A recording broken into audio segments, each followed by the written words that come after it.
And we're back here in Toronto, Canada for day 3 of the U23 World Championships here presented by Next Gen Network. I'm Brian Jones with Kevin Minderhout, and we have ourselves an exciting game in the women's division up for you today. Colombia getting set to pull here. First pulls, and Japan down there receiving. Both teams contenders in this tournament. Japan losing yesterday in a big loss, giving back a comeback to the U.S. as we get going. So Japan shooting deep, very fast pace right off the bat, and a quick goal right here, up 1-0 Japan over Colombia. Japan noted for their speed, their execution there, and getting off to the right, on the right foot here in these early goings of this game.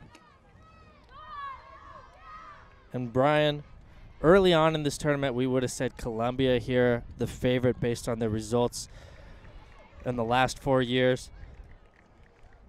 But at this particular tournament, we're going to have to give this game the favorite to Japan. Colombia out here short-handed, missing 3 of their top players to the World Games happening in Cali, Colombia later this week. Those games starting on Sunday. So already down 3 of their top players, missing a whole bunch of other players to Revolution, who chose to go to play in the U.S. Open earlier this month. So Colombia not quite the team that they could be, but still potent, still able to field an elite level line, but missing a lot of their experienced ladies out here this afternoon. On the other hand, we have Japan, who we expect to be going deep into this tournament, competing with Canada and the U.S. Japan over the last couple of years on the international stage has upstaged the United States and Canada. Short pull here. It is a windy day. Japan throwing into the wind. Colombia going with the wind. Rico picking it up. Looking underneath. Great grab. Moving it quickly along the sideline. And a quick D gives it back to Japan. Riona picking it up. Finding Chihiro. Sakai. Inside flick. Japan looking for that first upwind break. It's gained a lot of ground so far from their own goal line. Vertical stack. Moving around quickly. Inake.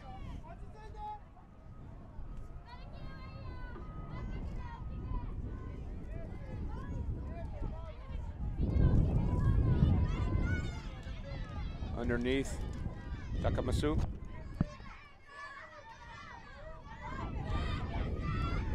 Up the line.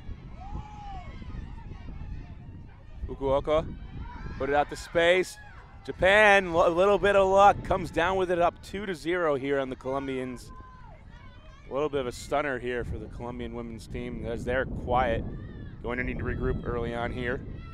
And very windy out today and very chilly early on here in Toronto.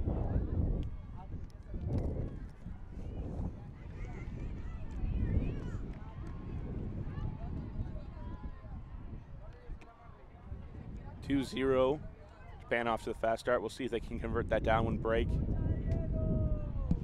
Colombians have only gotten off just a few passes in this early goings, which Japan has been able to march right back up the field. They seem ready for this game. They were up 16-14 on the United States yesterday before losing that game 17-16 had a goal line opportunity beforehand to close it out. U.S. going on yesterday to beat Canada in a 14-11 victory, which was closer than the score would indicate. Lots of wind there.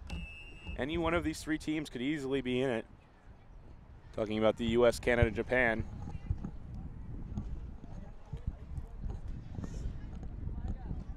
Yeah, Brian, those top teams already matching up the way the format of this tournament is scheduled. The U.S. already taking down Canada and Japan, moving Canada and Japan moving themselves into the #1 seed.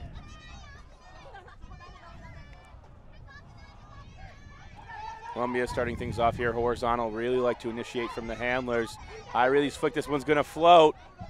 And they come down with it. Tipped in the air still and caught by the Colombians. Putting it deep. Ricarte looking deep. Finds her receiver for the goal. Colombia gets on the board quickly. And Ricarte has been a big-time player for the Colombians this weekend. Already notching some phenomenal stats. 14 goals and 4 assists. Making it 5 there. Cuevas with the goal.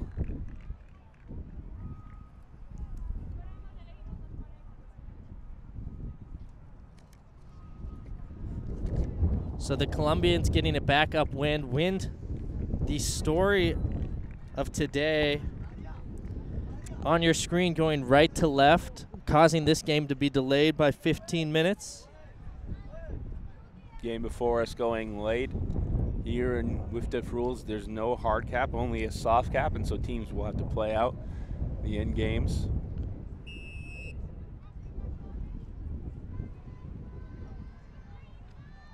Here we go, Colombia, though, getting back on the board quickly. Maybe a little bit of a depleted roster, not their best showing here at U23, as Kevin alluded to, some of them choosing to stay at home in Cali, Colombia, to represent their team in the World Games. But still, 4 returning world champions on this roster from various other international competitions. Colombians have really come on the scene internationally in the last several years. Fukuoka leads things off for the Japanese. Fukuoka. Quick movement here through the zone. Kyoki. Tanaka. Through this hectic zone, lots of players moving around. Japanese really got the Colombians on their heels. Just looking like this zone is nothing difficult for them to handle. Japan punches it in 3-1. And the zone never standing a chance there. The Cup never able to catch up, prevent the Japanese from finding the open woman underneath, and slicing and dicing with short throws. Everything in the mid-range, 10 to 15 yards. Not once looking for the huck. The Colombian zone very loose. Being a little too cautious with the wall. If they bring that wall in, force them to go over the top, they let them get the disc in the air, and then go bring your tall defenders deep in for the defense. They like the strategy here with the wind early on. You got to try to do something to slow down Japan's fast attack. They are known for their extremely fast pace. They really like to go into this game and attack, attack, attack. Very precise too, the Japanese style. You can see it be across all of their divisions. Mixed, women's and open, handler-driven offenses that lead to big hucks. And we'll see Japan again later on today in the open division, as we'll see the Jet Arakawa coming back in, making speedy cutter. Maybe the smallest man on the field, but certainly the fastest. Japan showing their own zone here. Finding Rico, inside break through the zone. Confidence here from the Colombians. Cuevas back to Rico. 3-man cup from Japan. Force now along the sideline. Trying to get it off the line are the Colombians. Through the zone, turnover, and here comes the fast break from the Japanese. Again, the goal line. Kyoki. Around for the score to Tanaka. 4-1. Japan just keeps going and going, and Colombia can't find any way to slow them down so far in these early goings.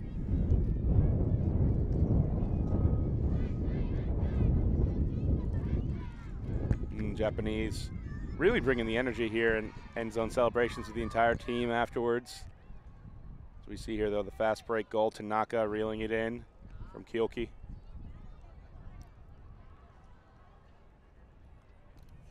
Results from those other Colombian games in this tournament, they are coming in 2-2, the number 1 seed. Again, they've got 2 wins, 2 losses on the weekend already. Those wins coming against number 10 seed Mexico. That was a 17-1 victory. and against number 7 seed Great Britain. That was a 16-8 victory. We'll get you those wins after the timeout. We have to take a quick commercial break. We'll be back with you for the rest of this first half. We're back here in Toronto, Canada for Next Gen Network's coverage of the U23 World Championships. I'm Brian Jones here with Kevin Minderhout. Coming out of a timeout, Japan leading 4-1 so far over the Colombians. The Colombians really haven't been able to slow down the Japanese fast attack, whether it be zone or man defense, Kevin. Yeah, and we'll take a look at the zone. The Colombians only showing confusion here, never thinking ahead to stop the pass. Japan working underthrows every single time. Piece of cake. Colombians spending a lot of time out here discussing what they want to do. I don't think that you need to necessarily go away from that zone. You need to come down and try to maybe get a roller pole and trap them on the sideline and get a good start for your defense. But being able to come down and slow down that Japanese attack is going to be a difficult task for the Colombian defense. Nonetheless, though, they're going to return to offense, try to combat the Japanese zone themselves. Talking to the coaches beforehand, Romero, coach of Colombia, telling me that the team was a little bit short, but it looks like they're going to have a size advantage here with some of their taller athletes. Wonder if they'll try to go with the strategy of huck and play D. Can return to those results for the Colombian team. Mentioned the 2 wins over Mexico and Great Britain. They also have the 2 losses to the 2 seed, the U.S. That one's 17-6. And to the number 3 seeded Canadians, that's 17-12. So that one pushes the U.S. and Canada into the 1 and 2 seed respectively. Rico and loose man here from the Japanese. Looking upfield.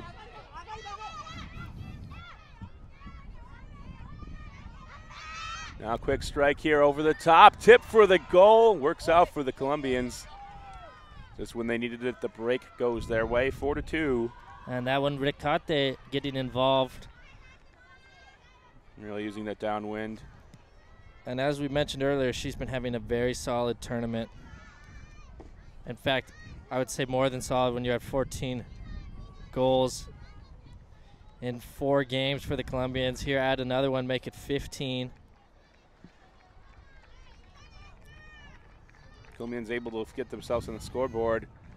With a little bit of luck, they're going to have to iron those little messy details out. But I think the big thing here, Kevin, is that they're going to have to come down and find a way to stop this fast attacking style of Japanese offense. And it's something we've seen across their entire teams with the open division, with the mixed division. Very handler-driven, very fast movement, almost chaotic at times.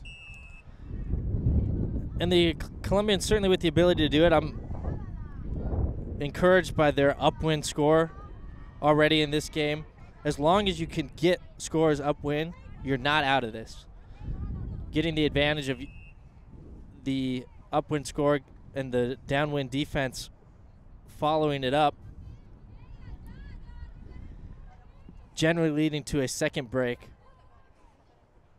So now a great opportunity with the Colombians pulling upwind to make that happen. We'll see what they can bring to the table as they get set to pull. Backhand blade, gonna roll. Allow the defense to set, and man defense here. Try to go with a straight up mark, prevent the Japanese from hucking, but their quick movement so far, Tanaka. Looking underneath. Now inside break, tight quarters makes the catch. Putting it deep. This one flying overhead. And Colombians get it back, but a foul called on the play. Kishimoto with the throw. Get another look at it here. Hard to tell from that angle whether or not there was contact made. From here, it looked like she got what she wanted, which was the flick over to that back right corner. As we saw last night in the Canadian-U.S. game, the back left corner is where you really want to be scoring on this downwind side.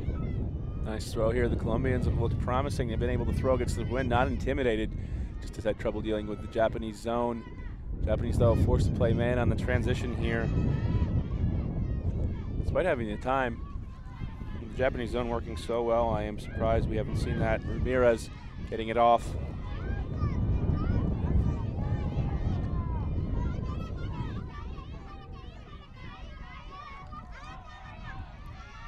Colombia now trying to center it.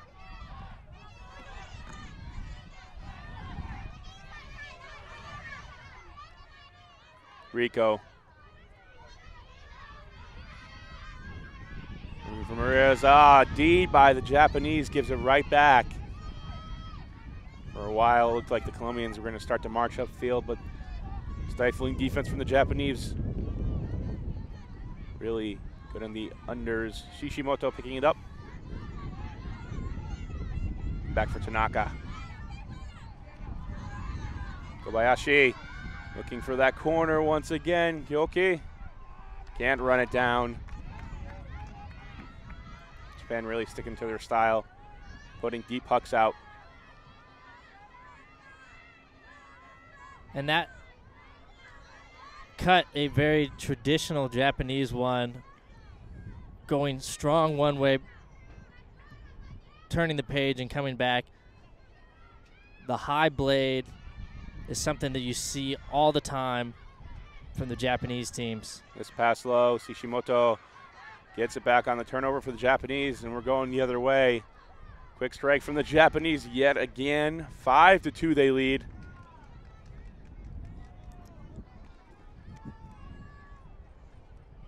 And the Japanese really utilizing the force flick side. Contrary to the approaches of the U.S. and the Canadian teams, the North American teams last night, who wanted to work this downwind side when they're or the near side when they're going downwind with a lot of higher release points. The Japanese sticking with stronger throws that are apt to catch the wind here, rather than allow the wind to float them up. They do a couple of turnovers, but the way their defense has been playing off of a turn, the Japanese have been able to make it work. Up 5-2. Colombians have to regroup and try to go with a downwind point. Ricarte coming on the line. Jennifer Ricarte with a lot of assists and goals so far, as you talked about, Kevin. Strong showing here as well.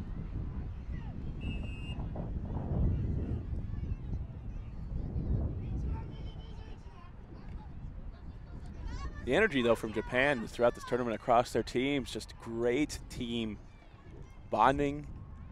Energy coming from the sidelines, always look like they're having fun. They do have a very impressive plan for keeping their energy up. Always going into a routine cheer, something that involves the group after every single score. Even when they don't score, they still get involved when they're down. A very strong mental game by them. Trying to go across the middle. Colombians last time liked to strike deep. Now putting it back there for the goal. That's number 20, Erika Acero. Coming down with it.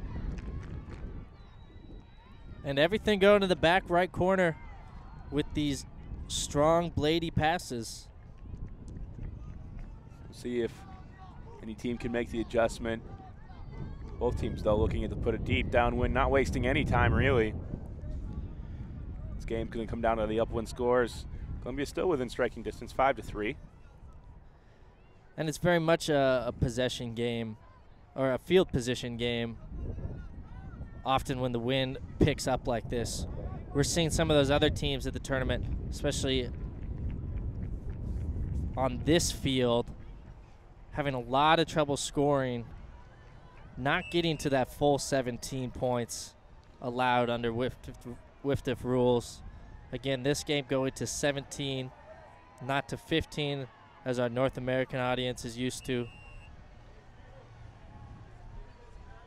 Wind really swirling here, though. You don't, the flags even waving at different speeds, and down here at the booth sometimes the flags are looking a little bit stiller, but the wind really sweeping through as high as it's been all week.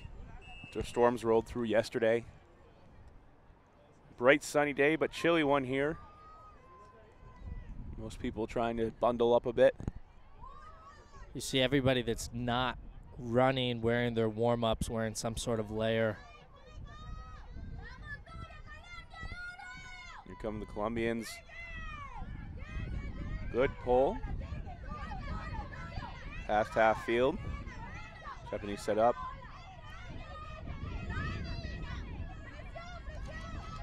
Oh, so close to a D for the Colombians. Fuji. Moving around Tanaka. Touching the disc a lot here for the Japanese. Puts it up the line in typical Japanese fashion. Quick strike for the goal, and the Colombians just have not been able to slow down this Japanese offense. They lead 6-3. Well, the Japanese offense is blazing right now. They are just getting everything they want. It's very impressive to watch. They're going inside out. They're going outside in. Just moving very quickly and keeping their defenders trailing by 4 or 5 yards. I think that one's coming down to probably a little bit of you're seeing a little bit of the inexperience on the Colombian team, unable to make those adjustments. The Japanese definitely play a different game than the Americas do, and it is fast, and experience allows you to read that and make the adjustment a little bit earlier. When they're moving that fast, you really have to anticipate where they're going to go, being able to read the field. They really like to go and fit these tight throws, too. They move the mark very well, so the throwers just have this ability across the board, across all of their teams internationally. They can just hit those inside throws so well, even with the wind. A lot of these throws, I think, would be deemed riskier by other international competition. The Japanese excel in it, and that's what made them successful so far. Here come the Colombians again, and we'll see if they strike deep. Coming off with a split stack, trying to get an isolation. Looking up, this one overthrown, getting it back to the Japanese, and we'll see if the Japanese can get another upwind break. Up the line.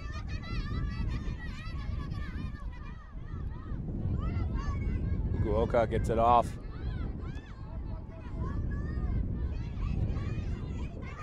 Looking upfield. Mataka trying for the backhand, not there. Gonna fall short into the wind. Back to the Colombians.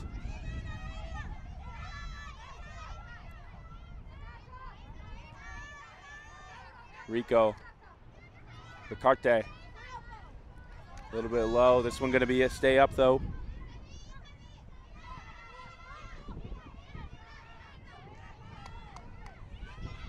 Going deep. Ricarte. Just out of reach. Japanese, though, having to go 70 yards against this wind. And Rico going to Ricarte is going to be their most potent combo here. They're the stat leaders for the team. And that's what you want happening if you're the Colombian team right now. You're going to need the top of your roster to play absolutely fantastic. Defensively, you'll notice what I noticed on that last defensive opportunity for the Colombians is they're spending too much time looking at their assignments, not seeing where the disc is going. Inside break, this one's gonna fail. Give the Colombians a short field. Rico.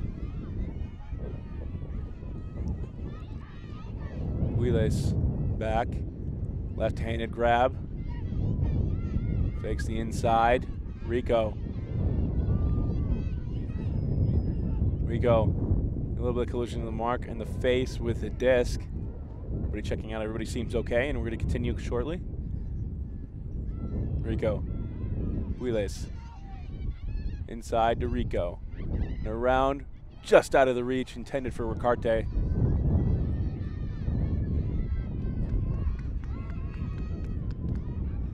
Take another look at it here. 2 now, just out of reach of Ricarte. Angled stack for the Japanese.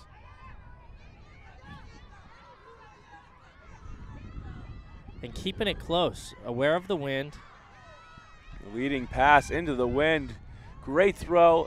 Imataka just can't run it down, and Kawada looked like she would have had a chance at it.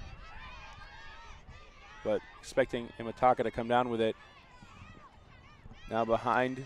Intended receiver right back to the Japanese. Mizuno. Kawada. Inside break. Still, this furious pace from the Japanese. Lots of movement going to force Colombians to work really hard. They're a little bit short-handed too, so they wanted to stay patient, but this is not the type of game that's going to be right into their hands. Fukuoka putting this one up, hanging, comes down with it. Takamasu, D by the Colombians, puts it right back in their hands. And that one a fortunate recovery for the Colombians. Don't want the Japanese to get that upwind score. Just didn't have enough sizzle on the disc to get it into the end zone, past the defender. Looking deep. Kawada there, a little bit of bump, but nobody's going to come down with that.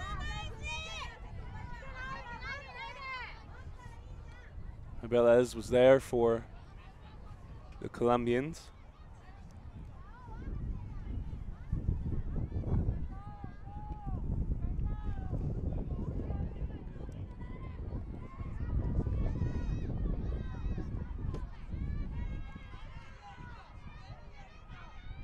Fukuoka calls a timeout for the Japanese. They're going to take a little bit of a break to try to seize the momentum here on this upwind.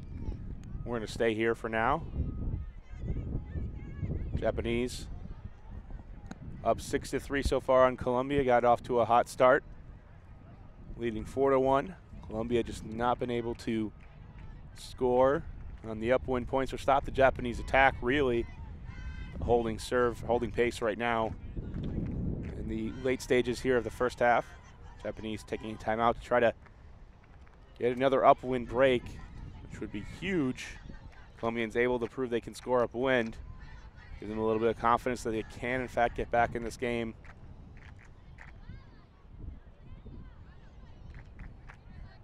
A couple of games coming up later on today for us in the Next Gen Network. We have Japan in the Open Division facing off against Great Britain. We expect that to be a great game. The Jet Arakawa for Japan.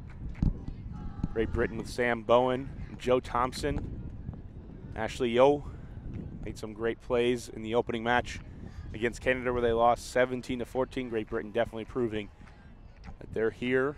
They have enough talent to contend, go deep into this tournament. Let's take a moment to talk about the Colombian defense. And what I'm seeing is the Colombians are staying too close to their marks. The Japanese are coming with a very tight vertical stack, and the Colombians guarding 2, 3, and 4 in that vertical stack are right there on their players, on the hip. It's a very windy, swirly game. You don't have to worry about too much about the hammers, the over-the-top stuff, anything to that dead side. Instead, you can afford to take a step off, get out in the lane, help clog some things, and see the flow of the Japanese offense. You really need to have some awareness there. Right now, they're all staying too tight on their individual assignments, and they're not working as a team to shut down the quick pace of the Japanese. And you're going to need that team defense to come into play if you're facing off against this Japanese fast-paced team. The Colombians just unable to do that. You're exactly right, Kevin. Here they go, a little bit of change of pace, and we're going to see some poaching off of the angled stack, I believe. We do have Ricarte out there. There we go. They're coming into a bit of a triangle defense off the back, a very classic triangle where 3 and 4 marks come out. They're going to pick whoever comes to them, and then they're just going to shift into a man defense or person-on-person defense. off of a stoppage. As you said, this type of defense very good for stopping any set plays and initial movement, and that's something they needed. They haven't been able to stop the initial movement with the zone here, if anything, and they leads right to a turnover, giving it back to the Colombians.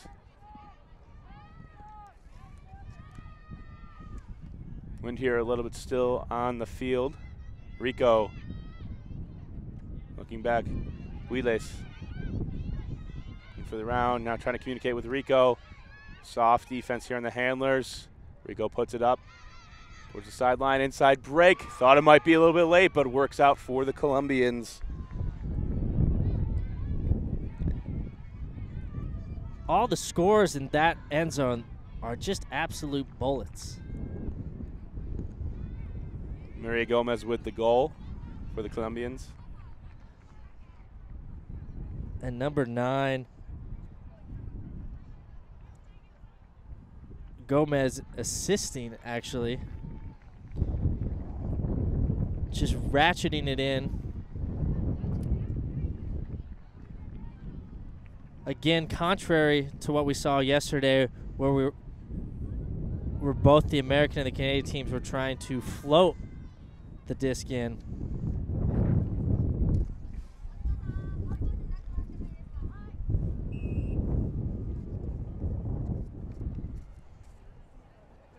Japanese, though, have been able to be successful with that attack, and yesterday in that game against the U.S., early on talking about the turnovers that were created, a lot of spectators saying that really it was Japanese overthrows. Very hard to D this Japanese team with how quickly they move it.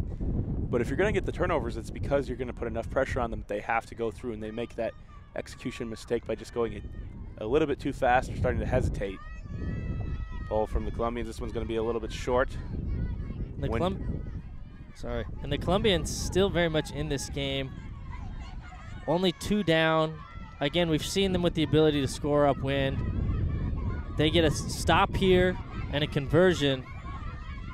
I expect it to get back to evens. Big D there from the Colombians gives them great field position.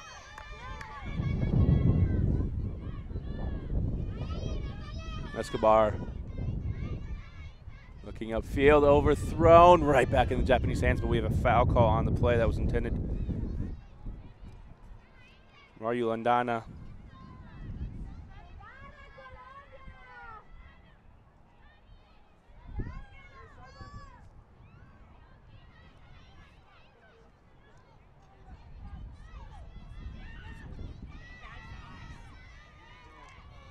Looking backfield, finding Escobar. In and out of the hands. Right back to the Japanese, going now with the wind.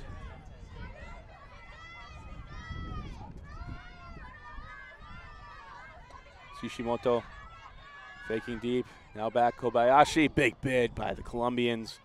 Fuji looking for Kyoki. Putting this one deep. Too far though. Wind going to push that one out of bounds with that OI left-handed backhand.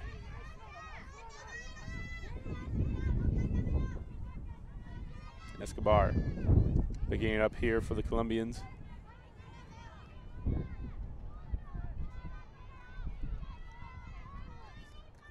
No zone by the Japanese team, instead opting to slack off the reset mark. Works out. Colombians have been throwing it away. This wind a little bit harder to deal with. And I like that decision,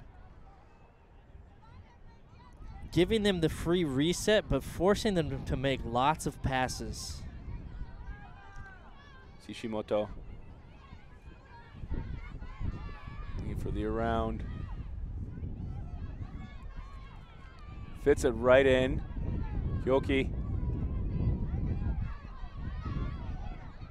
Backfield wind really howling at the goal line for Japan.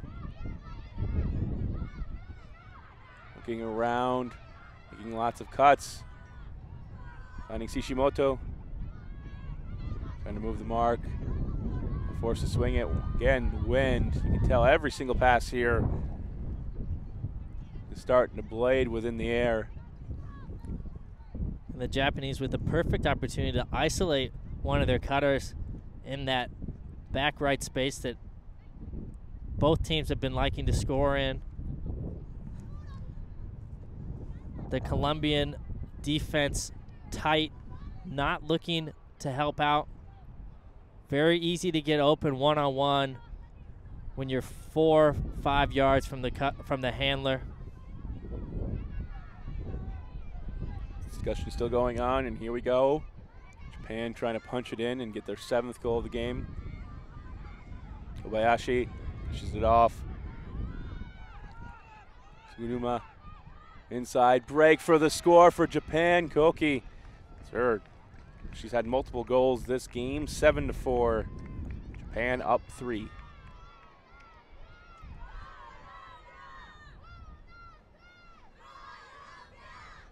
And still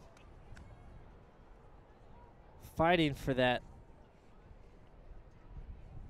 for everything they get on the field. The Colombians not quite looking in rhythm.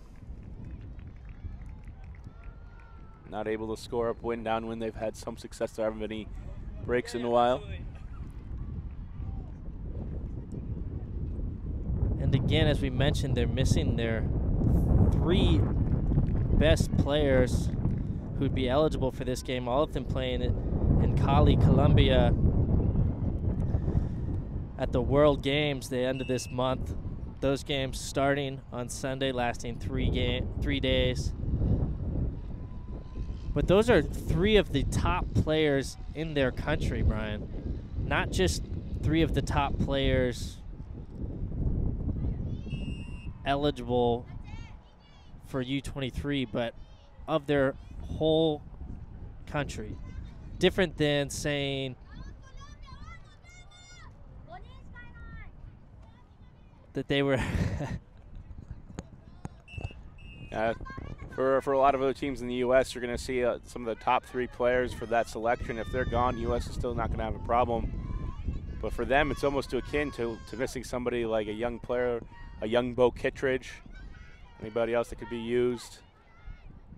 Again, and the top 3 missing from the U23 team here is not the same as the top 3 in their country. Thank you for clarifying what I was saying, Brian. Rico. The pick called here on the play. This one caught by Acero, Erica Acero. Coming back to Karen Rico. Karen Rico has been steadying presence on this Colombian offense. We expected them to go more with the horizontal, according to their coach. And talking a little bit here about Colombia, you know, recently they've just jumped onto the international stage, especially in the women's division, as being a powerhouse. And it was somewhat surprising, but it looks like other sports just not really getting the funding. Frisbee really in Bogota coming up. Here we go as we get started once again. Acero. Coming back for Huiles.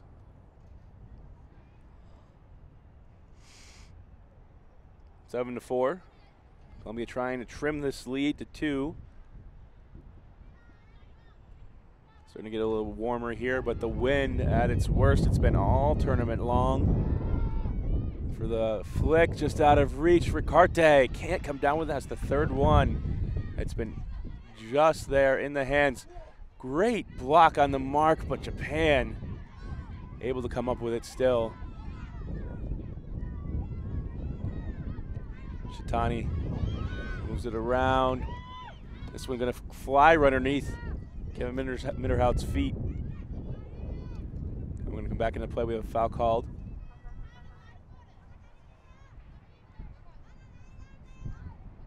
Neither team yet showing the ability to put that disc with any distance on the flick side. You've got to take that into account and really get under the mark.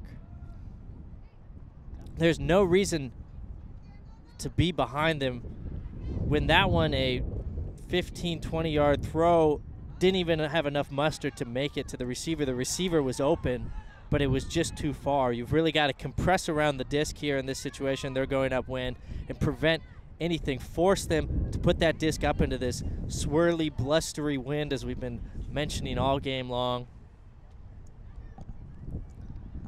the discussion here quite involved. Looks like continuation is going to come into play. It happened prior to the turnover, so the disc will come back. Not sure if they're calling an offensive foul. Still discussing.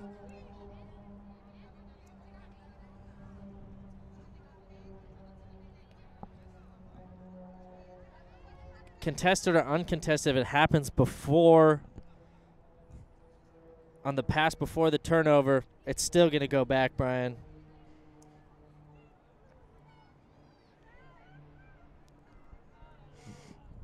I wonder if communication an issue here.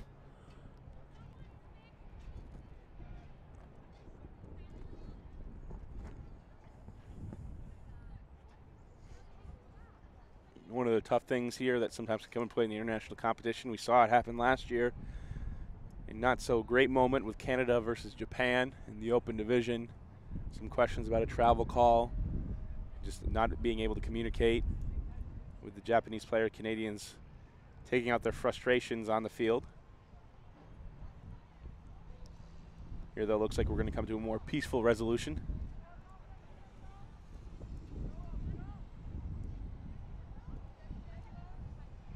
And still unclear exactly what they're discussing. This is one of those situations where the calls for observers or even referees Blasphemy. Don't be labeled a heretic, Kevin. Referees? Becomes very illuminated. Some sort of arbitration system to help speed along play. I think the biggest and one of the most valid critiques is this situation where we're going to spend a lot of time discussing a call that could have been resolved much quicker by a third party official. We've seen it here work in the U.S., referees in both of our professional leagues.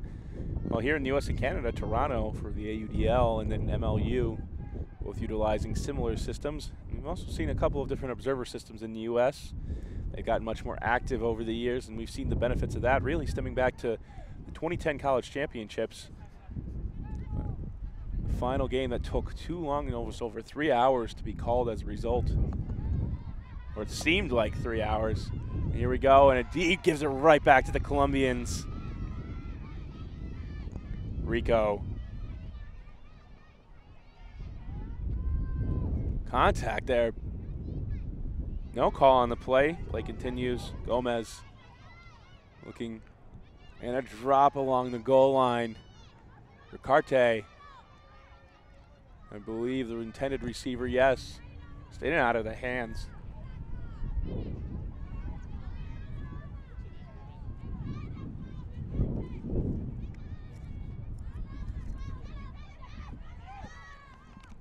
Looking at the sideline, and Colombia's defense has been fierce on this possession. Getting right back, Maria Gomez with the huge block.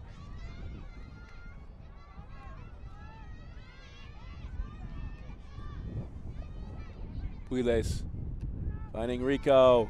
The around, just can't hang on to it. Arbeles. Colombians really just have to punch this point in. See if we get close to a timed half here. Zuno, overthrow, caught. Fukuoka coming down with it.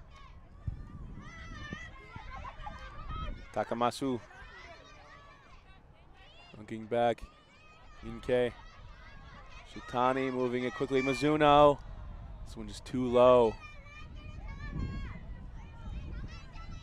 Since the wind has picked up from the start of this game, it's just been more difficult for teams to score upwind. Both teams are going to have to dig in here and prepare for a long one. Japanese going back to slacking off the resets.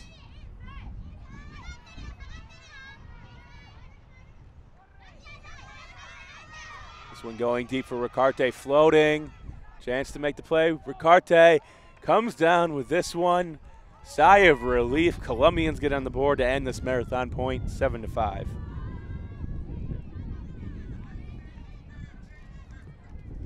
Ricarte, second goal of this game. Narrow misses on their last possession.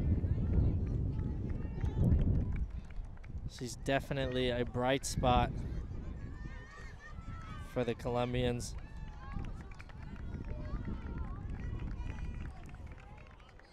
If not a future star. Colombia now within 2 once again, and they just have to get it going upwind. The game much closer than it's felt so far.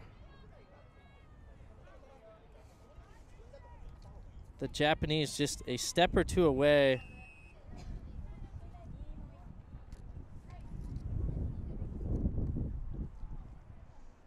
From really pulling away and building a big lead.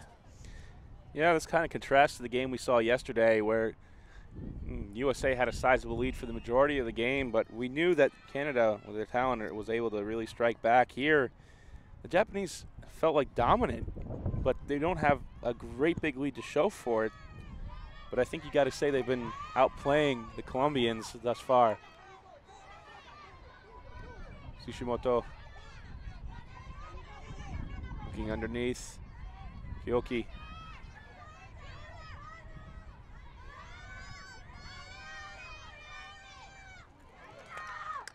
Turnover here, giving the Colombians a short field.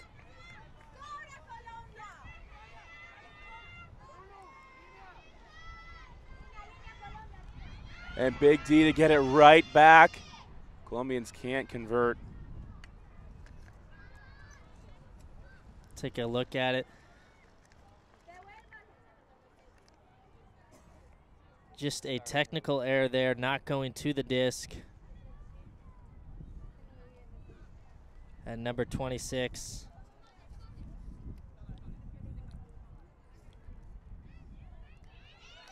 Taking advantage of the standing player. Fuji on the mark there with the foul.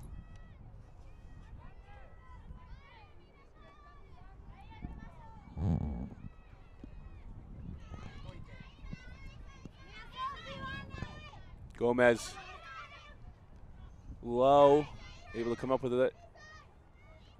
Is Escobar, one of the taller athletes on this team, a lot of range. Martinez.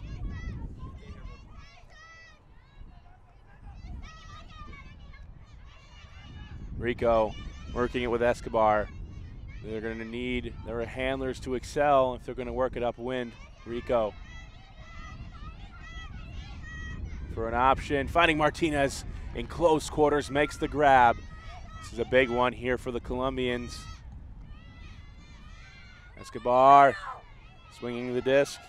Gomez, Vanessa Gomez here, also with Maria Gomez, right in between defenders. Rico coming up with it, marching the goal line.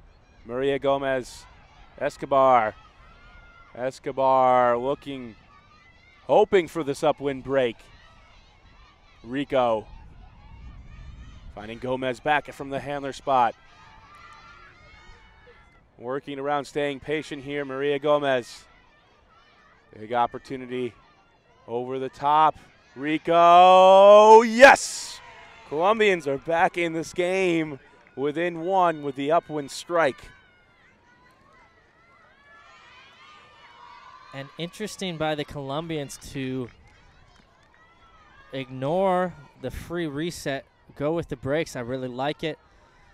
Get away from that poached handler, get around them. The rest of the Japanese defense is relying on that poached handler to fill that spot.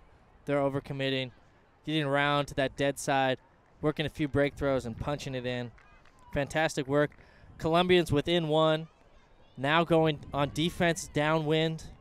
I don't think you can understate that point. Coming through or overstate, excuse me, the importance of that point. Being able to get through and score upwind this late into the first half should hopefully give them a great boost of confidence. It's been marathon point after marathon point. You haven't gotten anywhere. Their defense has ramped up in this late first half. They've been able to get the turnovers and able to work it there with their best offense, I think, of the game. Colombians trending upwards. at the moment. 7-6 though. Japan still has the lead. And the Colombians playing a very tight rotation as well. Not going too far into their depth. They realize the importance of this game. They don't want to face the Americans in the semifinals if they make it there. And so getting that 3 seed extremely important. Going deep. Kobayashi, Fukuoka, and here Japanese being let to march upfield. Big D tipped in the air. Suganuma looking for the around, putting it in, sliding catch Fuji right near the end zone. Big point here, Japanese can strike right back. Flipped, D'd by the Colombians, and they absolutely needed that one. Rico out there yet again for another point. I wouldn't waste too much time going backwards here. Escobar, swing pass.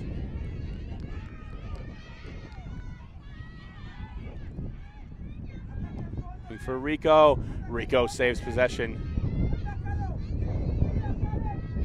Rico putting this one deep. Has receiver open, over the top, Ricarte. Right there on the goal line. Daniel.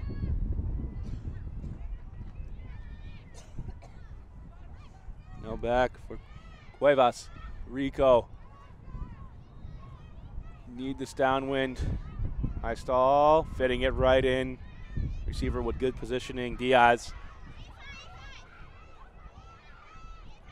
Back for Rico, hanging in the air. Actually, Escobar. Call on the play. And it's going to be uncontested. Take a look at it here. With the left arm definitely on the shoulder, getting a little boost.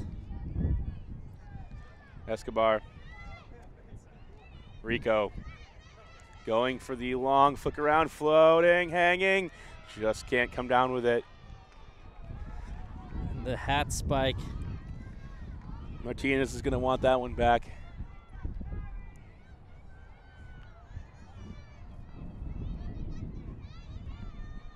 Japanese, though, have to go 70 yards. Fukuoka.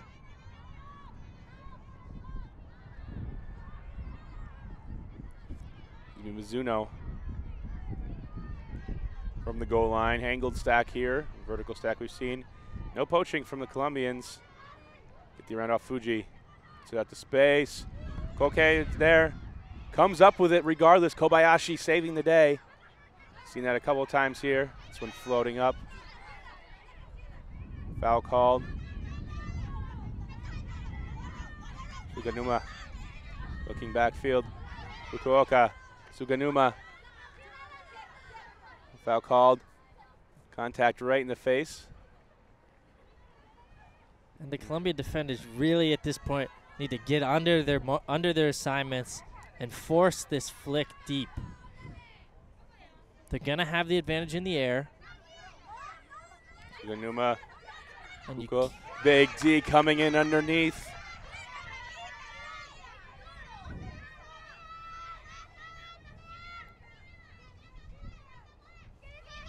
Works out for the Colombians. Rico. Going to put the backhand deep for Ricarte in the area. Ricarte reels it in. Big collision at the end. Survives the contact. We got ourselves a tie game. The Colombians tying it up at 7 on the backs of Ricarte involved. And now 4 of the 7 goals by the Colombians. Also with an assist earlier, 3 goals there. Making the read and using the height advantage. And credit Rico with the beautiful throw. A tough one to get it over where she did. Going from the left side, the near side of this field over to the midfield on the sideline and keeping the float on the disc. Very easy in that situation to put up a blady one that dies before Your receiver can get a read on it. Ricarte able to put the read on, get tall, and convert for the 7-7 tie. And you know Colombia is a contender because they have the ability to score upwind. We see a timeout here. It's like not sure which team took it. Nonetheless, Colombia, though, looks like they have taken the timeout. They're going to take a little bit of a break. And we're going to take a brief break as well as we go to commercial. We'll be right back with you. We're back here in Toronto, Canada for the U23 World Championships. Next Gen Network's coverage here of day 3, or day 4 actually here, Wednesday of the week. We had one game on Sunday. Coming in, I'm Brian Jones here with Kevin Minderhout. We've got ourselves a tie game. Japan at 7, Colombia at 7. Japan looked like they were going to run away with this one early on. 4-1. Colombia with the upwind strike and getting the downwind break. Crucial for them to get back in this game. And I think the story for the Colombians has been Ricarte, absolute monster here. Just Jennifer Ricarte. A lot of goals for this team, and they've absolutely needed it when they've been shorthanded, missing 3 of their top players to the World Games. And Colombia sneaking back in this game. Again, I would still say, looking at the Japanese team, they look like they're outplaying the Colombians. But the Colombians right now really relying on a small core of juniors with previous experience. They're causing me to eat my words right now when I said this was a 3-team game for the gold medal. Colombia obviously has the ability to compete. I'm still a little bit cautious on the Colombian team as they're having to go very tight in order to get back into this game. They're going to have, if they open up their roster more, they're probably going to run into some more troubles. As long as they can keep tight, as long as their stars can keep being stars, though, the Colombians a chance to win this game. I think perhaps taking the 3 seed after dropping from the number 1. Japan actually then, if Colombians were to take this game, Japan looked like they were sitting pretty with a lead over the Americans. They lost that game, and then they would look like right now they would be at least insured to get the easier semifinal instead of having to go face U.S. But right now, they need to make sure that they beat these Colombians. Fukuoka. And I don't know if we could say any of these teams is easier than the other. They're all playing fantastic ultimate. Kobayashi. Fukuoka. Suganama can't hang on to it. Typically, she comes down with that catch. We talked about here, I mean, it's been a lot of play time for a subset of this roster as Maria Gomez takes the reception in. But for Rico, really at the handler spot, hasn't had to do too much work offensively, thankfully. Colombia, though, with a little bit of luck here, and they're moving in for another upwind strike. Their offense has looked the best so far this game. We have a foul called on the play. And I think a little bit of luck might be a understatement there. When you get 2 in a row, somebody else catching the disc, not your intended receiver, that's a lot of luck. Gomez back to Escobar. I think both sides, though, have gotten their breaks. We've seen a lot of Japanese overthrows where the receivers have come down with it. But still, Japanese looked early on, I agree with you, Kevin, like they were the ones being outplaying. The defense, though, ramped up here for the Colombians, been huge. Gomez, Escobar, another upwind point here available, sneaks it right through. Quick dish for the score, and Colombia takes the lead, 8-7. Whatever coach said to them during that timeout has got them fired up and firing on all cylinders. There's been no pressure by either team around the disc. This one really able to get all their dump throws off without any contest by the Japanese team. And the same, the Japanese also able to get that. Japanese just making some technical errors right now, some drops, some throwaways. Colombians able to stick with it. Well, for the Colombians earlier, the wind, they were able to get the upwind point early in the game, and then the wind really picked up. Here, feels like the wind has died down a little bit, allowing for those throws to get the upwinds, and not sure if the Japanese are relying on that wind to produce the turnovers for them still, but the Colombians really have cleaned things up offensively, opened the middle of the field for them to work it against the upwind Japanese defense. It looks like this is going to be a game of adjustments. We'll see if the Japanese can counterpunch here.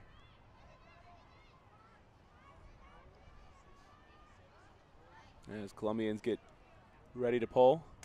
Fukuoka.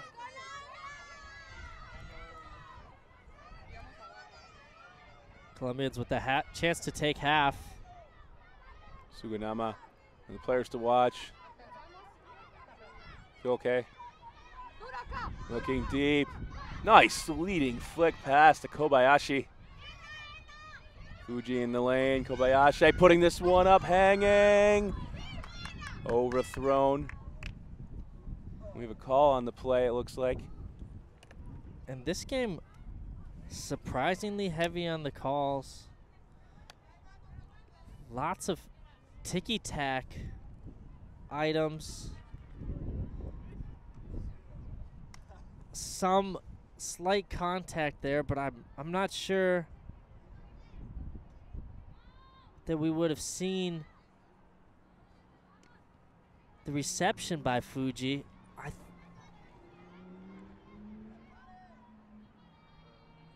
I'm not sure about that one. I don't know. It doesn't look like to me there was necessarily contact in the back end, but the way the receiver fell, tough call. Kobayashi looks like that would be one of the ones in the NBA where the ref would be looking, would probably see the movement of the receiver and say, yeah, that was impacted by the defense. The players choosing to send the disc back here. Kobayashi looking up the line. It's going to work out. Shishimoto. Japan strikes back with their own upwind point. Tied at 8. This one for half. Both teams showing the ability to get the disc up, going upwind. And as a mark there, your one thought should be do not get beat up line. The only thing you need to worry about is the up line throw. If nobody gets beat into the end zone, they can't score. And she's actually standing underneath her assignment, unable to see the disc, unable to respond to what there is. As a thrower, anytime you see the back of somebody's head, you know that your receiver is open. They can't see what's happening with the disc. They're going to be flying blind. They're waving their hands, hoping to get a D, and you can just angle that disc right around them. I'm a little disappointed. A little disappointed. You wanted more from the Colombians here. You wanted more defense to pick up a little bit. Maybe they relaxed a little bit. I didn't want to say disappointed. I'm a little bit surprised, perhaps, Brian, at the upwind defense of teams. Unable to stop short throws. Nobody's going long. Nobody's going deep. And they're all allowing 5-10 yard throws to get off, and neither team making any kind of adjustment coming down zone, trying to stop it. You're right, there has not been really any adjustments here.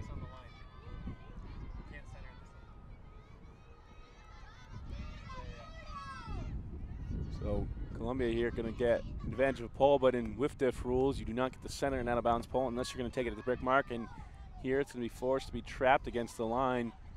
It's still a good field position for the Colombians. This one for half, a very important point. Coming back for Rico. Rico putting it through, deed by the Japanese. And scrambling quickly, trying to catch the Colombians off guard. Kawada. Inike looking deep. This one just out of reach. Right back to the Colombians.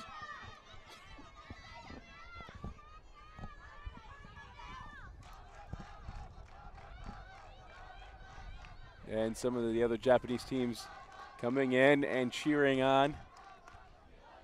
More of those creative cheers we see. You see him in the back left of your screen there. The open team. Colombia going for the deep strike. Not far enough for Ricarte. Fukuoka moving around quickly. Akamasu putting it deep. Nobody there. That was going to be Deed. Turnover. And Gomez making sure that nobody's there. Hustling down to catch it. This looks like a receiver going for the goal, but Gomez wanting to take control. Back to Rico.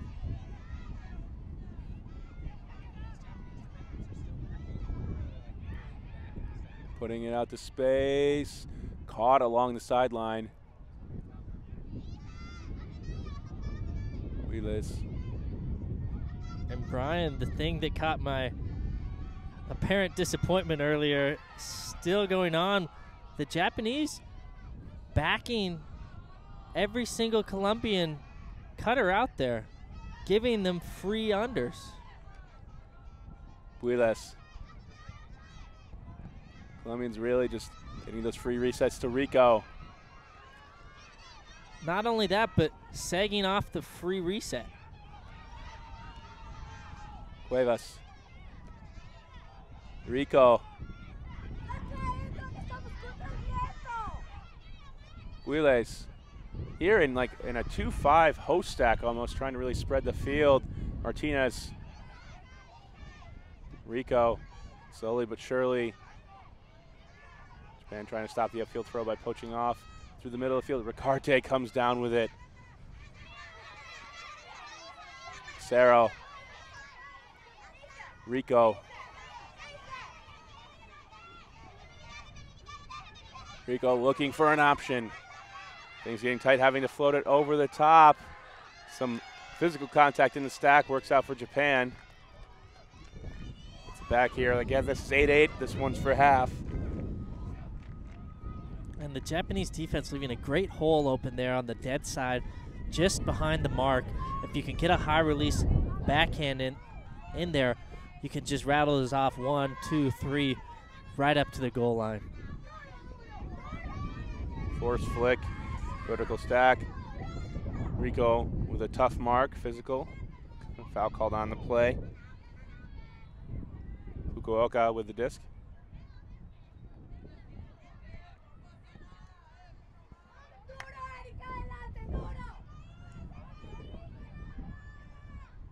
And a lot of these calls just going into lengthy discussions.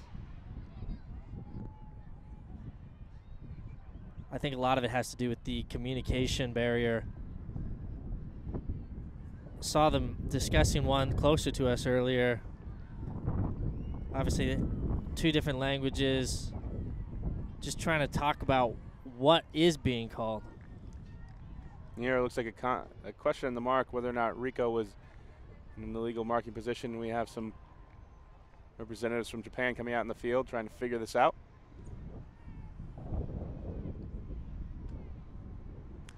Talked about this yesterday here with the need for observers perhaps in this game and the want to make that call. And here there are some people who would say that this is actually one of the reasons why people are liking Ultimate at the youth level, just to provide the devil's advocate in what WFDF is really going for. Is they like the fact that you're going to go through the discussion, you're going to try to figure out on your own, you're going to have that mediation between each other, as opposed to having an arbitrator make a final ruling where you don't have to talk it out, where you don't have to sit there and go through these conflict resolutions. And this one should be a fairly clear no contest. Is Rico with the right hand there, you saw in the replay, almost grabbing on the pivot out. You can't argue that your arm was stationary there.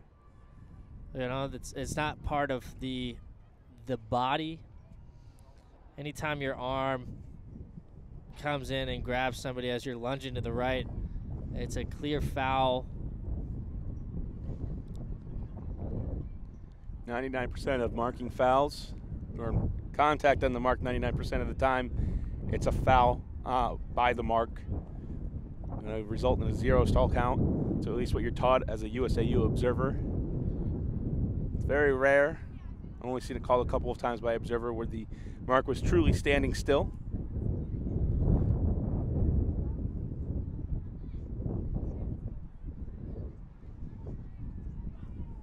And I'm not sure what the point of such a lengthy discussion is. The disc was never released. There was no turnover. If it's just about what the count comes in at, it's going to be 6 or 0. The Japanese normally liking to move the disc quite quickly. I think to their disadvantage to get involved in these discussions right now. Well, this is the type of thing we saw going back to 2010 with Florida facing off against Carleton in the national championship game in North America.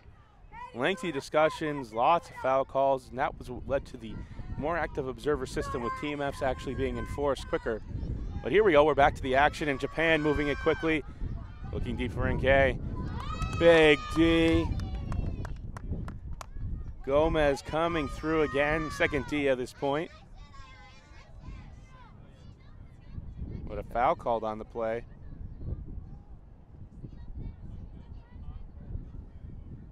And it's going to, if we can take another look at it here, it's going to go back exactly what you were talking about, that Carleton Florida final in 2010. This one almost a rebuttal foul call for the Colombian contest.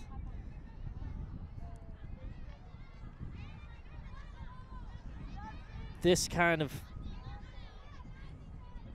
you know, I'm not going to say it hasn't gone there yet, but the potential for one of the weak spots in self-officiation.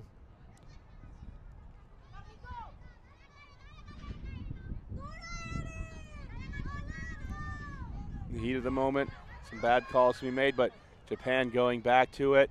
Gomez over the top again. No foul call here.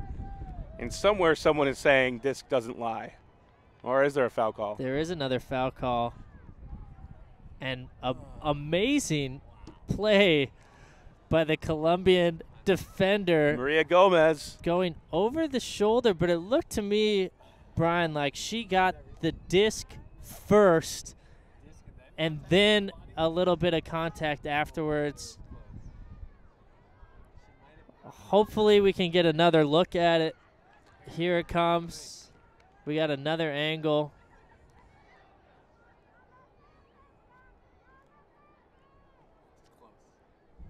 Close play. And after everything that's been done, though, this is I'm surprised that this is going to be a no contest call. And I'll be surprised if the foul calling doesn't escalate at this point. As you mentioned, alluding to the Florida strategy, and this kind of pace and calling, as I said, is going to work in the favor of the Colombians, who are playing a shorter or a smaller rotation right now, and the Japanese, whose natural style of play is to keep the disc moving and play quick. Very similar to the differences in the 2010 Carleton team and the 2010 Florida team. Absolutely. And this is not something people come to watch right now. You're not coming to watch foul call discussions here at Worlds. We do have some spectators in the stands. It's a great game, 8-8. And the pace has just slowed to a crawl. And we'll look at it again. This not the best angle to tell when the contact occurs, but definitely a spectacular play by Gomez.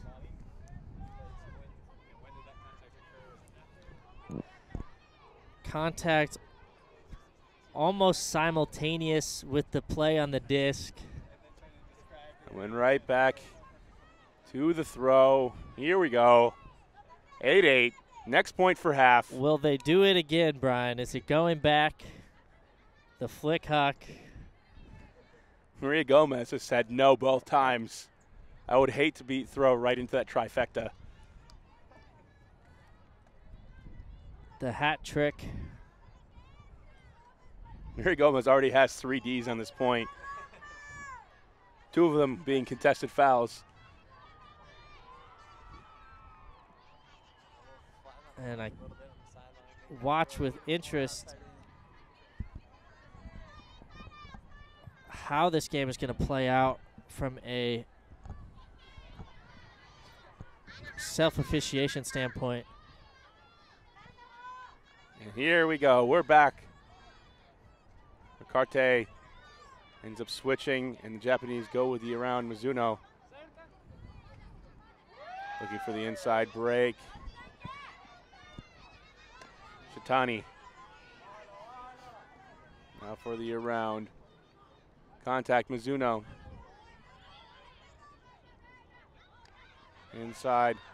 Takamasu looking deep.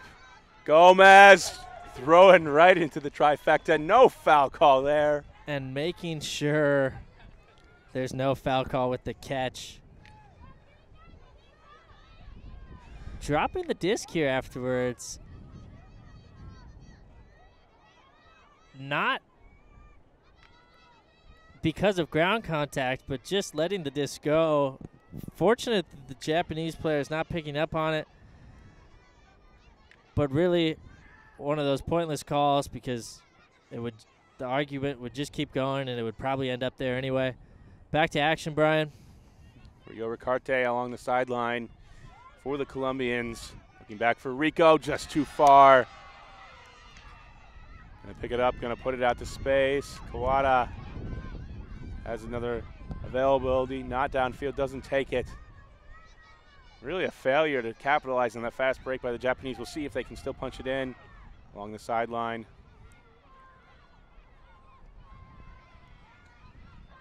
Looking for that goal in tight spaces. Colombians defense has picked up. Ricarte in the dump. Denied, trying to fit it in for the goal. And Japan takes half, 9-8. After a marathon point with long calls, the Colombia back in this game, down by 1 going into half. Didn't think they would be there after the start of this game. We have quite the second half ahead of us, Kevin. That we do, and I think it's going to go to whoever figures out the defense first, whoever can lock down and stop the other team from scoring up wind is going to come out the victor in this one, Brian. We'll see in the second half action here at Next Gen Network's coverage of the U23 World Championships in Toronto, Canada. We'll be back in about 10 minutes. And we're back here in Toronto, Canada for the U23 World Championships second half action between Colombia and Japan here on day 4 in the women's division. Story of the game so far, Japan leading, but Colombia coming back after being down 4-1, taking the lead in the first half and the Japan rebounding, but Colombia is going to start off here going downwind, and it's been on the backs of Rico and Ricarte that Colombia has climbed back into this game. And the Colombians playing the tight rotation right now, really only going 11, 12 deep into their roster, intent on getting this win. Very important, coming in the number 1 seed, 2-2 on the weekend so far, dropping games to the U.S. and Canada, putting them in the 3 seed, now playing against the 4 seed, not wanting to drop into 4. Diaz, Rico, underneath, Gomez. Maria Gomez has had 4 Ds alone on the last point, 2 of them contested back. Ricarte putting it out to space, no one there. It's going to be float out of bounds regardless. And Japan responding with some energy. And a strange decision by Ricarte. It didn't seem like 10 seconds had come close to elapsing. Either a fast count there or just a little frantic decision-making. Gomez, as you mentioned, another bright spot for this Colombian comeback, really doing work. Smart poaching here by the Colombians. Having to throw this one up in the air. 2 defenders there. Gomez picks up another D. Diaz Rico, call on the play. Contact in the middle of the field. You'll see it there. Pick called. And that's the first time the Colombians effectively forcing the Japanese to punt upwind. Yes. Call on the field. Yet again, before the end of the first half, we saw and experienced the long stoppages, discussion of foul calls. We'll see if that continues on here in this chippy game. Wind picking back up here. Crosswind now. Rico.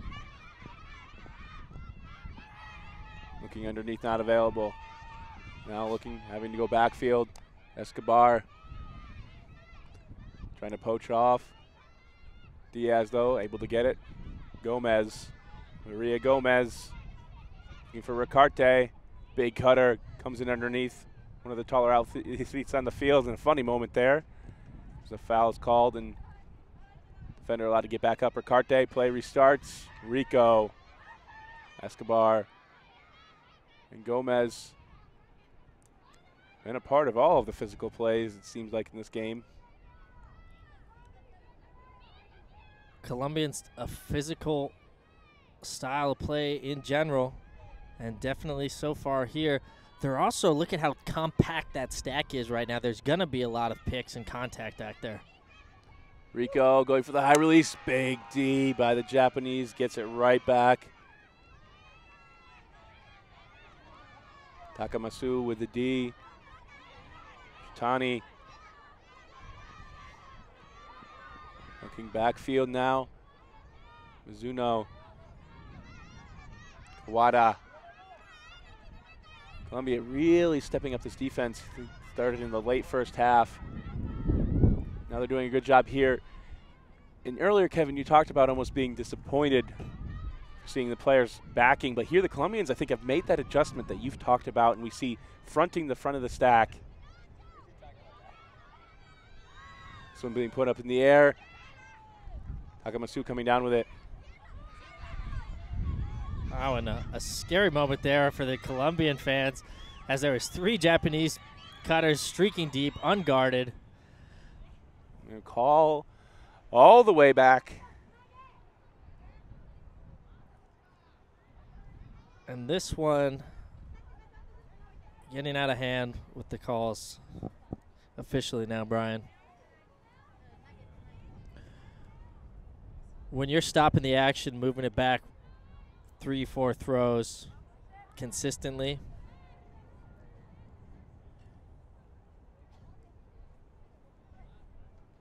something's going wrong. But let's take a moment. Let's talk about the rise of the Colombian teams internationally. The game ultimate starting in the U.S., spreading first to Canada, then moving on to the Japanese teams being the first international team to really take the scene, steal the spotlight, get a lot of interest from the North American teams. Now the Colombians, both kind of arriving at that place in the same way. The Japanese first inviting a lot of Americans over, paying for all-stars to come over. And the Japanese players seeing the North American style of play and using that to bolster their own ambitions. The Colombians, very similar, also active in getting North American talent to come down.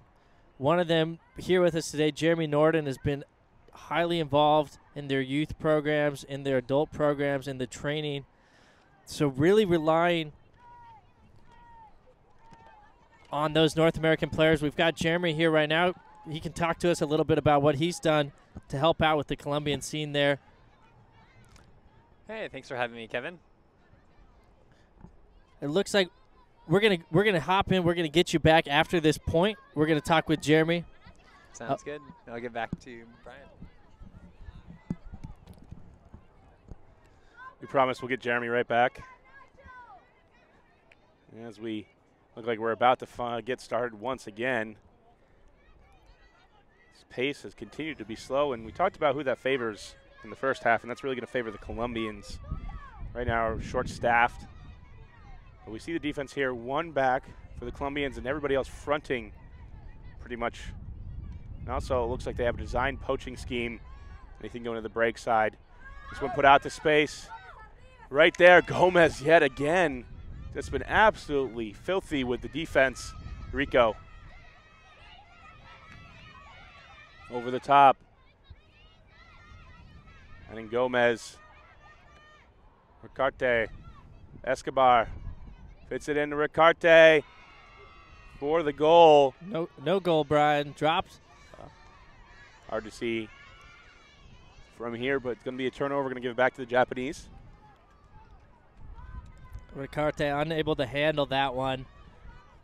Just a little too hot. Coming with that low backhand. That one's going to zip with the wind. As we saw yesterday, the throw that's working down there is that high release backhand that allows it to float on there and the thrower to just run under it. Avoid that bid play. With these long discussions here, we are actually, soft cap is very close to looming. May already be on, not sure. Soft cap will be coming on at exactly 1:02, so 2 minutes away from that soft cap right now. Could happen during this point. If that does, we'll finish the score. We'll add 2 points, and we'll play to that. There's no hard cap. So whatever happens then is what we get. Escobar, Ricarte, too far. Physical defense. Call on the play. And calling the elbow there, but it looked like really both players vying for the same position. I think you've got to go with incidental contact. There was a lot of contact here. And normally I think this one would be brushed off. But given the history of this game so far, that call is going to get made. Both teams are upset with the other team's calls. So whenever they get a chance, it's a lot easier to come back in and make something. Hey, you can rationalize it. They've already made a bad call. We've got to step up and make calls in return. Interestingly, not the only strategy in this case when you feel like the other team is making bad calls. I'll point to Lou Burris, one of the commentators here for NGN, coach of the University of Oregon women's team Fugue. He chose to work in the opposite direction where we're just going to not contest everything and we're going to keep the pace moving. Here we go, Escobar gets the disc back after a contest. Gomez. Looking for Ricarte. Ricarte had it in her hands right there. And this game's definitely going to soft cap after this point. Depending on who scores, could be huge for both squads. Call on the play.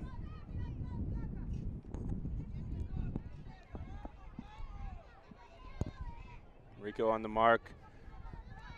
Fukuoka with the disc for the Japanese. Talking about the importance of this game, right? Top 4 teams make semis in this bracket. Colombia, one of the top 4. USA, Canada, Japan. Here, this would be for the 3 seed, and you would avoid the United States, possibly. Looks like right now they're the favorite to take the 1 seed, as they've beaten the top 3. And another call. They're not doing a good job communicating that a call has happened. This one very early in this stall count. More contact in the stack. We had a Colombian player down. Lots of contact, lots of physicality, many calls here. Tight game.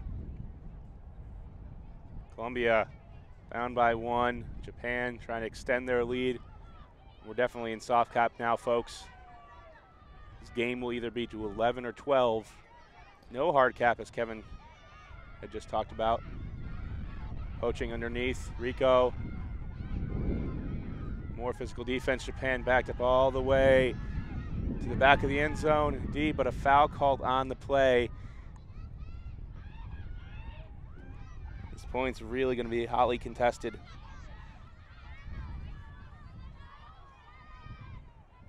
Chitani in the back of her own end zone. Looking underneath. Nenike.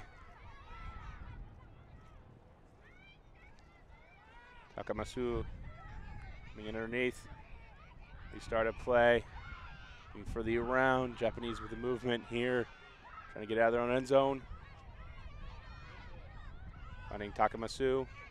Goes to the ground, makes the catch.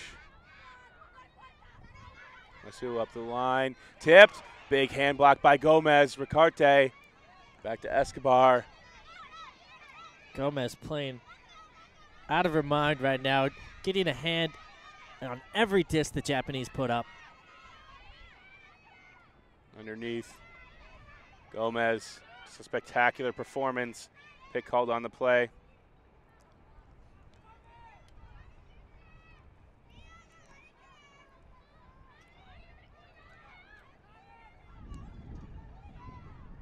Looks like the stall is coming in on 5, potentially 6. Disc in. Gomez puts this, floats it up. Ricarte in the back. Ricarte tipped. Comes down with it. Martinez, I believe, in the back of the end zone for the Colombians. Tied at 9. Game to 11.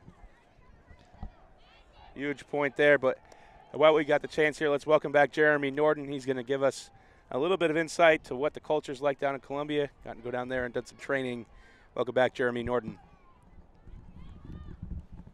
Thanks, guys.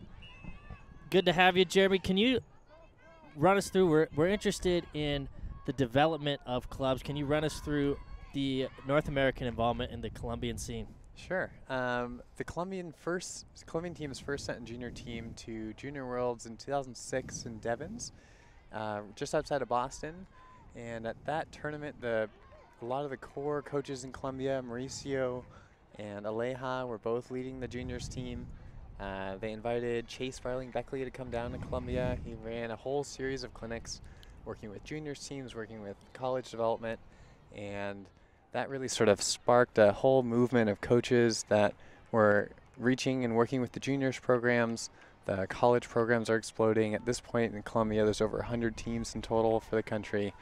Colombia has sent the first junior women's team to Vancouver in 2008, and at every juniors tournament has sent a women's team and a men's team in Vancouver, and then in 2010 in Heilbronn, Germany, and in 2012 in Dublin. And the whole program has sort of sparked from that 2006. A lot of those coaches and players are now coaching in universities and coaching youth teams, and that's really sort of helped spark the development of the program. Awesome. Thank you, Jeremy, for giving us that backstory on the Colombians.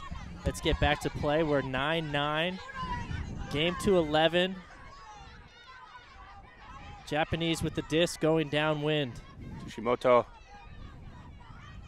getting in, putting it deep. Kyoke was there. Call on the play. Fukuoka demonstrating the foul call.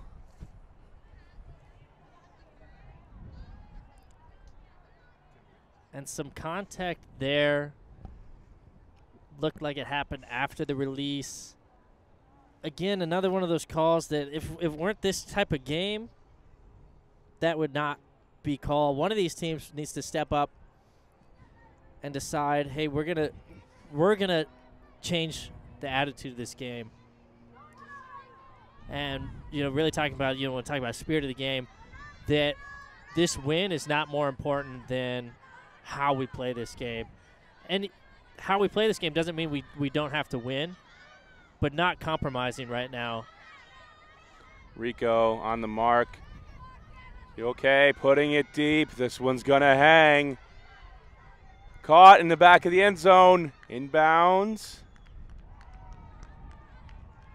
No celebration. I believe that one was out. It was hard to tell from here.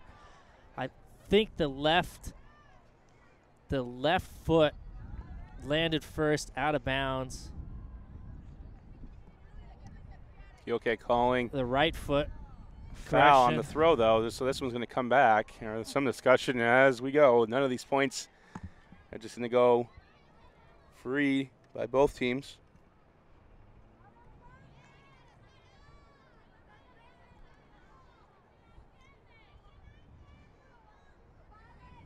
Back to okay. Some discussion there whether it's going to come in on 0 or 2. As we've talked about, this game, wind has been swirling. It's now in a crosswind situation. And the Japanese going with the flick hucks. Every time they go deep, they've been going flick, and it has not worked out for them in any way at all. But as you were talking about, the crosswind is picking up here. The shift in direction. And just even at different levels of field, if we can look at the flags right now, some of them are completely still. And so when you're looking around some of the areas near us, wind's very high, and then all of a sudden up high, you've been able to see players make these throws at certain points in the game.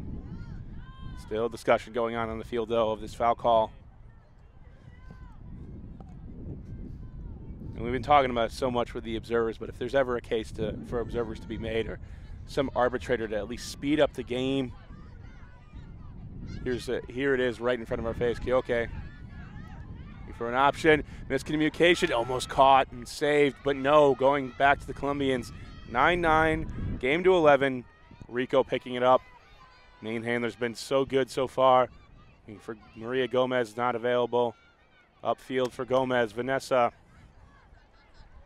Martinez can't come up with it, but a foul might rescue the Colombians.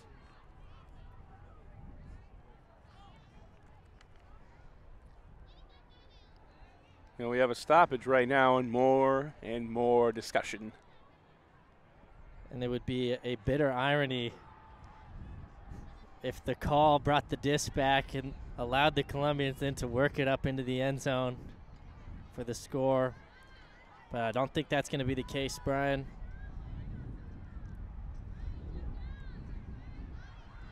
The Japanese will, in fact, have a chance to go downwind on your screen, right to left. Wind back directional after that brief moment of swirl and gusting. All those flags working in the same direction right now, all about the same pace. Not as strong as we felt it earlier, but still noticeable. Now we're back, it's back to an upwind downwind situation. Just don't know what you're going to get. And it could come down to that last point. And this one, easy to talk about from the outside with the observing and the self-officiating right now. Much harder when you're in it, but as a coach, probably the best perspective to step up and change this game. It's going to be hard for the players on the field to do it, but they need somebody right now to come in and help them take a moment, illustrate what is going on. They actually have a call for this. It's called the Spirit Timeout. It's the upside-down timeout call. Just allows for that opportunity for both teams to come together and have a discussion about how to continue the game. Going deep, Gomez.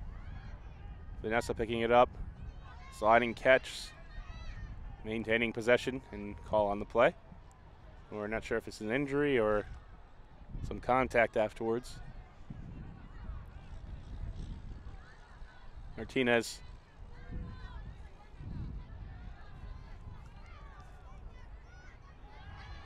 The unconventional check-in of the disc.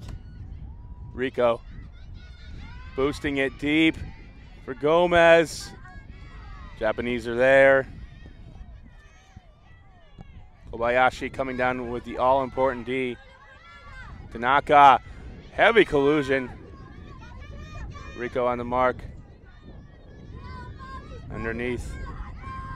Shishimoto and a call on the play. Colombians really ramped up the physicality of this one right here. Yeah, both teams getting involved in some very mental games, very mental decisions.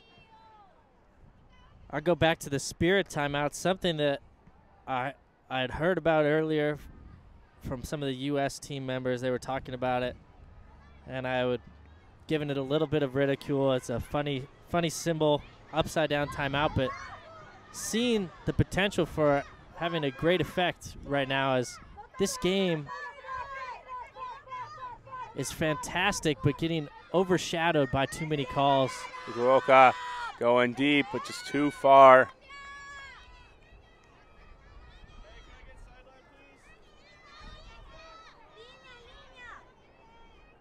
Nine, game to 11. We have a game coming up later on today. It was scheduled for 3 o'clock, but we're not going to get started until 3:30. Great Britain versus Japan in the open division. That should be another good game. Similar to this, two teams fighting really to try to be second in their own pool, so they don't have to go through a tough quarterfinals matchup. And I'll be surprised, Brian, if that one starts before 3:45. Just for anybody expecting to tune in later on. Here we go, Colombians, fast moving. Back to Rico. Played so many points this game. Same players, Gomez, not open. And back for Diaz. Rico. Looking for an option. Goes with the inside break. Big D by Japan. Fuji.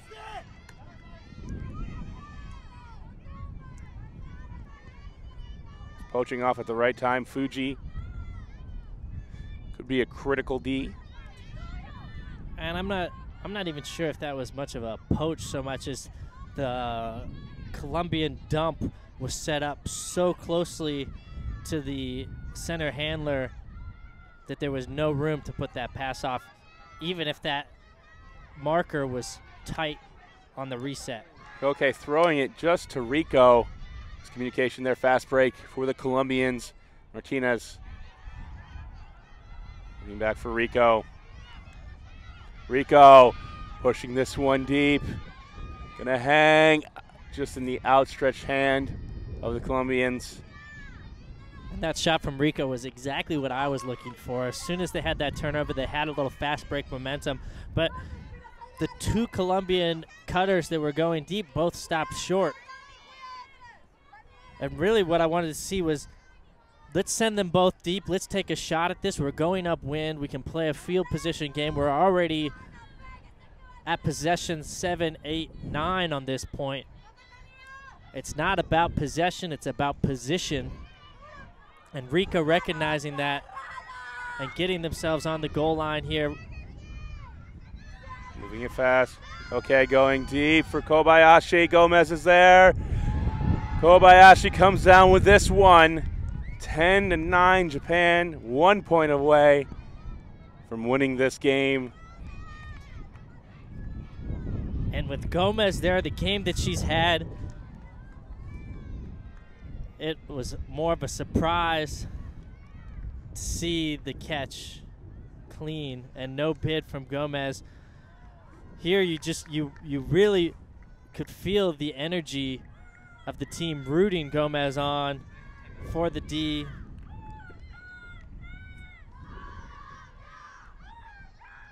(10-9) Japan leads. Colombians are going to have most likely a downwind point as long as the wind cooperates. We've seen it change. And some discussion about who's going to go on this line. But really, I can't see anybody else other than Gomez, Diaz, Recarte, Escobar. Who else are you going to put on? You're down one. You have to get this downwinder. 11, 10-9, game to 11. You got 2 points left. You put them out there and you say, look, we need everything that you've got to help our team pull this one out.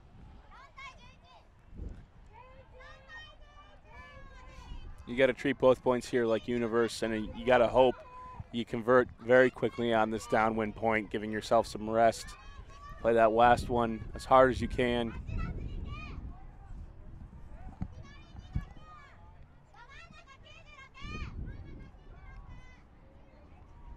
Japan in the driver's seat. And each team sitting here with 2 timeouts right now. There's no change in timeouts, so really to Colombia's advantage, I think, if they're playing the tight rotation, to use those timeouts. If they get this one, maybe at least one, maybe if not both timeouts, to give their players the rest they need to come back out here and get that upwinder for them. But first they got to get this downwinder. Rico, wind really picking up on the Colombians. I don't waste much time here putting it deep for Ricarte. Ricarte not on the field. Surprise. Rico saving it yet again.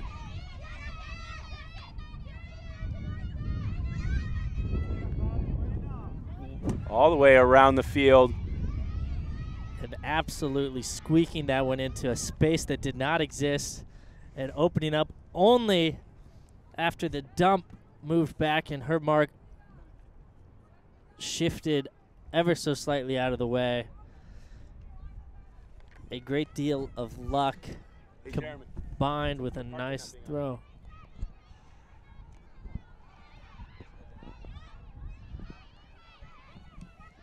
We've got Diaz with the disc, with the savage break under the outstretched arm of the mark.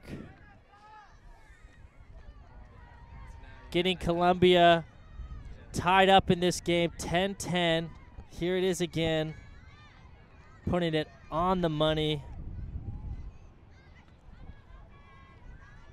That one to Acero. Relieved that she was able to handle it.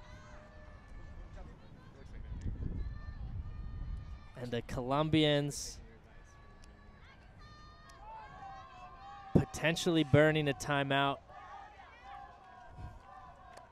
They're huddled up. Hard to tell. They do this after every point, and they haven't signaled to the Japanese that they're taking a timeout. The Japanese are just on the line. So perhaps just taking an extended break between this point. No timeout. Not sure why. A perfect opportunity here for you to call a timeout. You got 2 left. Can use both of them. They still have 2, each team with a fresh set of them after the halftime break, which occurred at 9. We're only 3 points into the second half here, but the points taking an extended amount of time. Lots of discussions, lots of calls being made. Nothing happening quickly here. And Diaz set to pull with the wind calming down here at the field level. This one landing in bounds, one of the best pulls of the game, going in the upwind direction. Fukuoka underneath. Okay, streaking deep. Has been there all game long and dangerous. Fuji, big foul by Gomez.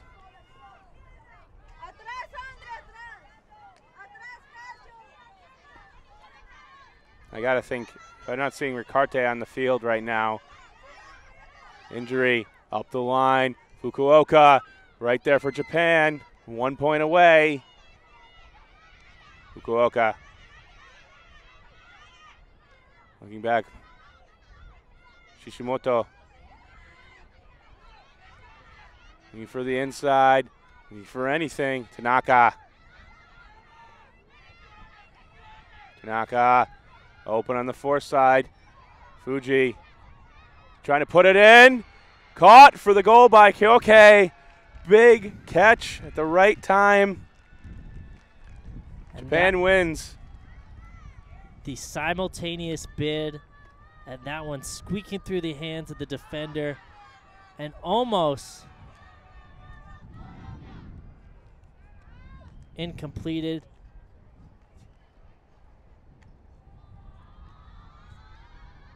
But Keoki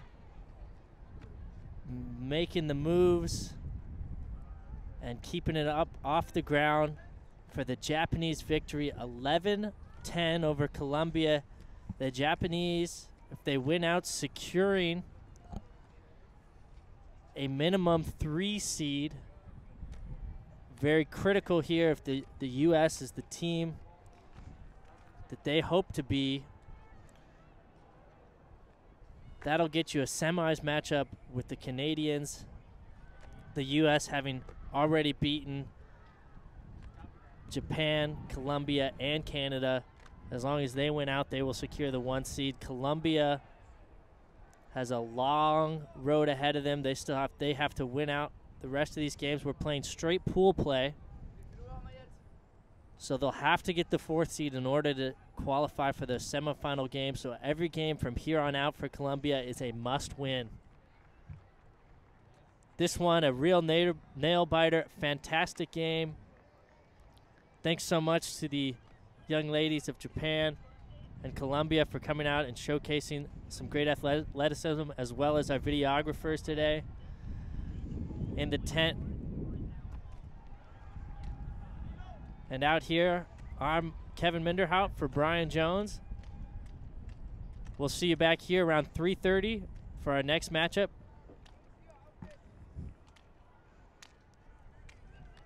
At the U23 World Championships.